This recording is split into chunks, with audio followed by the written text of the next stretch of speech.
بسم اللہ الرحمن الرحیم۔ آج ہم بات کریں گے اسلامی سال کے پہلے مہینے محرم الحرام کی فضیلت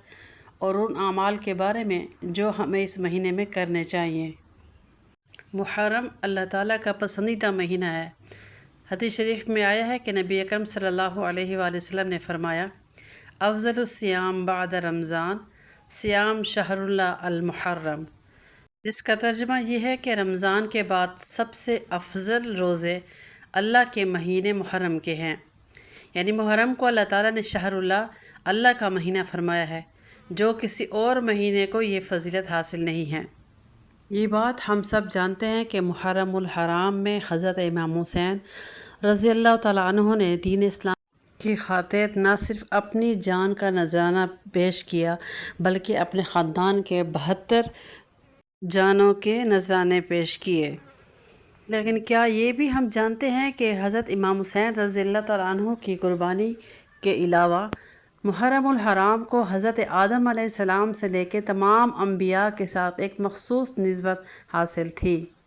جو کہ آج ہم جانیں گے کہ کیا وہ نسبت تھی جس کی وجہ سے اس مہینے کو محترم اور مقدس مانا جاتا ہے، اور اللہ کے نبی صلی اللہ علیہ وسلم نے اس کی بہت سی فضیلت بیان فرمائی ہے۔ سال کا ابتدائی مہینہ ہے اور بہت سے انبیاء علیہ السلام کے ساتھ منسوب ہے،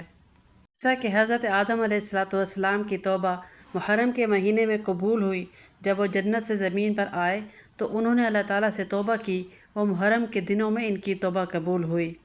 نمبر 2، حضرت نوح علیہ السلام کی کشتی طوفان کے بعد محرم کی 10 تاریخ کو جودی پہاڑ پر جا کر ٹھہری تو انہوں نے عاشورہ کے دن یعنی 10 محرم کے دن شکرانے کے طور پر روزہ رکھا۔ اسی طرح حضرت ابراہیم علیہ السلام کو جب نمرود نے آگ میں ڈالا اور اس آگ کو اللہ تعالیٰ نے سلامتی اور ٹھنڈی ہونے کا جو حکم فرمایا تو وہ محرم کا دن تھا۔ اور یہ تو مشہور واقعہ ہے کہ محرم کی 10 تاریخ کو حضرت موسیٰ علیہ السلام کو فرعون سے نجات ملی تھی اور دریا کو پار کر کے بنی اسرائیل کو آزادی ملی۔ اسی وجہ سے نبی اکرم صلی اللہ علیہ وسلم نے عاشورہ کا روزہ رکھا اور ہمیں بھی اس کی ترغیب دی۔ نمبر 5، حضرت یونس علیہ السلام کو مچھلی کے پیٹ سے نجات بھی اسی مہینے ملی۔ انہوں نے لا الہ الا انت سبحانک انی کنت من الظالمین کا ورد کیا اور اللہ تعالیٰ نے ان کی اس دعا کو قبول فرمایا تو محرم کا مہینہ تھا۔ بعض روایات کے مطابق حضرت عیسیٰ علیہ السلام کو بھی اسی مہینے میں آسمان پر اٹھایا گیا۔ اور آخر میں سب سے بڑی اور عظیم قربانی 10 محرم کو میدان کربلا میں حضرت امام حسین رضی اللہ تعالیٰ عنہ نے دین اسلام کی بقا کے لیے اپنی جان کا نذرانہ پیش کیا، اور یہ دین ہمیں صبر و استقامت اور حق کے لیے قربانی کی تعلیم دیتا ہے۔ محرم الحرام سے منسوب یہ سب واقعات ہمیں اپنے بچوں کو بھی سنانے چاہیے اور ان کو یہ ذہن نشین کرانا چاہیے کہ یہ مقدس مہینہ روز اول سے ہی مقدس مانا جاتا تھا، اور اس مہینے کے مقدس ہونے کی وجہ یہ تمام واقعات ہیں جو کہ تاریخ میں نہیں بھلائے جا سکتے۔ ہم ذکر کرتے ہیں ان اعمال کا جو اس مہینے میں کرنے چاہیے اور وہ اعمال جو اس مہینے میں نہیں کرنے چاہیے۔ ہمیشہ وہ اعمال اللہ تعالیٰ کی نظر میں قیمتی ہوتے ہیں جو اللہ کے نبی صلی اللہ علیہ وآلہ وسلم نے خود کیے اور ہمیں بھی کرنے کا حکم فرمایا، اور وہ اعمال جن کو ہم خود سے بنائیں اور ان کو باعث اجر و ثواب سمجھیں وہ ہمارے شریعت میں بدعت کہلاتے ہیں۔ اور بدعت کے بارے میں اللہ کے نبی صلی اللہ علیہ وآلہ وسلم نے فرمایا، کل بدعۃ ضلالہ، کہ ہر بدعت گمراہی ہے اور گمراہ ہونا جہنم کا راستہ ہے۔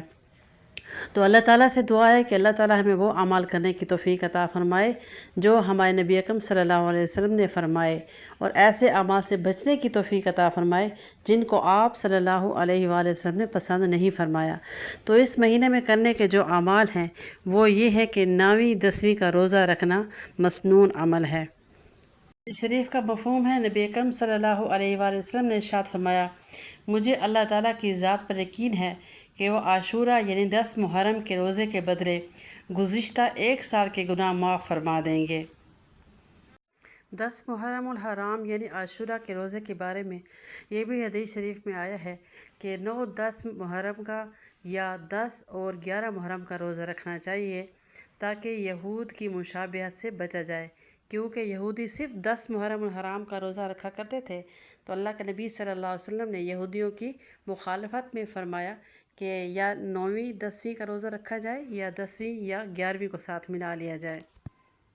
اور ان مقدس ایام میں ذکر اذکار کو زیادہ کرنا چاہیے، صبر، تقوی اور اللہ کی یاد میں وقت گزارنا چاہیے۔ 10 محرم الحرام کو ایک اور بھی بہت پیاری سی سنت آپ صلی اللہ علیہ وسلم نے اپنی امت کو نصیب فرمائی ہے، وہ یہ ہے کہ حضرت ابن مسعود رضی اللہ تعالیٰ عنہ سے روایت ہے، نبی اکرم صلی اللہ علیہ وآلہ وسلم نے فرمایا کہ جو شخص عاشورہ کے دن اپنے اہل و عیال کے خرچ میں وسعت اختیار کرے تو اللہ تعالیٰ سارے سال اس کے مال و زر میں وسعت عطا فرمائے گا۔ حضرت سفیان ثوری رحمۃ اللہ علیہ فرماتے ہیں، ہم نے اس کا تجربہ کیا تو ایسا ہی پایا، یعنی اپنی استطاعت کے مطابق دسترخوان کو وسیع کر لینا، اس دن کچھ زیادہ بنا لینا۔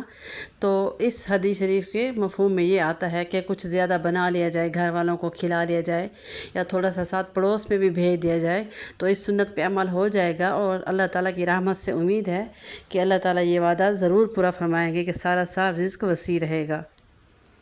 اس خوبصورت عمل کو اور اس خوبصورت سنت کو ہمارے بزرگان دین نے رزق کی چابی کے نام سے بھی منسوب کیا ہے کہ یہ جو سنت ہے عاشورہ کے دن دسترخوان وسیع کرنے والی، یہ سارا سال رزق کی چابی ہے۔ سبحان اللہ۔ محرم الحرام کی بس یہ خوبصورت اعمال تھے جو ابھی ہم نے جن کا ذکر کیا ہے، جو کہ مسنون اعمال تھے، ان پہ ہی عمل کر کے ہم دنیا آخرت کی کامیابی حاصل کر سکتے ہیں، یعنی کہ 9ویں 10ویں یا 10ویں 11ویں کا روزہ رکھنا، 2 روزے رکھنا، اور 10ویں والے دن دسترخوان کو وسیع کرنا، یہی اعمال ہیں۔ اس کے ساتھ ذکر کا اضافہ کر دینا، اذکار کا اضافہ کرنا، تلاوت قرآن پاک، تو اسی طرح بس یہ اعمال ہیں۔ اس کے علاوہ باقی وہ اعمال جو نہیں کرنے کے ہیں اور ہم نے خود ساختہ اپنے اوپر مسلط کیے ہوئے ہیں، ان کا بھی ہم ذکر کیے دیتے ہیں تاکہ اللہ تعالیٰ ہمیں ان سے بچنے کی۔ تو سب سے پہلے تو اس مہینے کو غم سمجھ کر یا سوگ منانا، اور اس مہینے کو غم والا مہینہ کہنا، اس میں شادیاں نہ کرنا، یہ سب بدعات ہیں۔ اور اس ماہ میں کاروبار کو بھی شروع کرنے کے لیے اپنے آپ کو روکنا، کیونکہ نعوذ باللہ یہ مہینہ منحوس ہے، تو یہ ہماری شریعت میں نہیں ہے۔ ہمیں تو اللہ تعالیٰ نے اتنا صاف شفاف دین سے نوازا ہے جس میں ایسی کسی قسم کی کوئی رکاوٹیں نہیں ہیں۔ تو اس ماہ میں من گھڑت تاریخی واقعات پر مشتمل قصے خود سے بنانا، قصیدے، مرثیے سننا، اور اسی طرح اس ماہ میں مختلف جگہوں پہ جو اللہ کے نام کے علاوہ غیر اللہ کے نام کی سبیلیں، شربت، ان کو بانٹنا اور پینے کو جو ہم اپنے اوپر ہم نے لازم سمجھا ہوا ہے، یہ بھی بدعت میں شمار ہوتا ہے۔ اور ہماری کچھ بہنیں تو اس مہینے کو سوگ کا تصور کر کے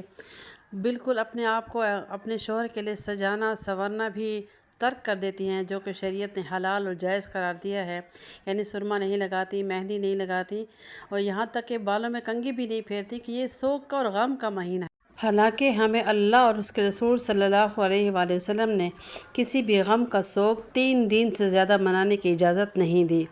اللہ تعالیٰ سے دعا ہے کہ اللہ تعالیٰ ہمیں اپنے اور اپنے حبیب صلی اللہ علیہ وسلم کے خوبصورت اور پیارے طریقوں پہ عمل کرنے کی توفیق عطا فرمائے۔ آمین ثم آمین۔